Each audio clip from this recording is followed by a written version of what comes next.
যদি জ্বরের ওষুধ খান নাকি আপনারা? আমি বলি জ্বরের ওষুধ কেন খাবেন না, কারণ হলো বডিতে যখন ভাইরাস অ্যাটাক করে, বডি ভাইরাসের বিরুদ্ধে যখন লড়াই করে, তখন বডি ইচ্ছা করে আপনার টেম্পারেচার বাড়ায় রাখে। বেশি টেম্পারেচারে ভাইরাস সুবিধা করতে পারে না। আর আমরা বোকারা ওষুধ টষুধ খাইয়া পিছন দিয়ে দিয়া জ্বর কমাইয়া ফেলি, হ্যাঁ, তাতে করে ভাইরাসের জন্য ব্যাকটেরিয়ার জন্য সুবিধা করে দিই। আমার কথা বুঝতে পারছেন? যে জ্বর থাকলে শরীরে আপনার বডির ইমিউনিটি ভালো কাজ করে ওই সময়, কারণ ও ইচ্ছা করে টেম্পারেচার বাড়ায় যে এত হাই টেম্পারেচারে ওরা প্রোগ্রেস করতে পারবে না, ওরা সুবিধা করতে পারবে না, হ্যাঁ। আর আপনি এই সময় জ্বরটা কমায় ফেলতেছেন। তবে হ্যাঁ, বাচ্চাদের ক্ষেত্রে যদি জ্বর 102-এর উপরে আসে বা কোনো খিঁচুনি হয় বা হওয়ার কোনো ইয়া থাকে, তাদের ম্যানেজমেন্ট সম্পূর্ণ আলাদা। তাদেরকে জ্বর উঠতেই দেওয়া যাবে না যাদের খিঁচুনি হয়, সেটা একটা। আরেকটা হলো যদি জ্বর অনেক বেশি চলে আসে, কাঁপুনি আসে এবং 103 হয়ে যায়, তখন আপনাকে করতে হবে, কিন্তু ওষুধই খেতে হবে না।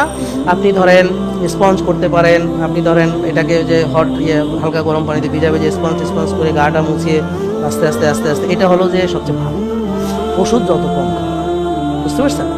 তো এই জন্যে তো আমরা ওই ওষুধগুলো যত পারি কম খাওয়ার চেষ্টা করি। তার মানে এই নয় যে খাবো না, প্রয়োজন হলে ওষুধ খেতে হবে।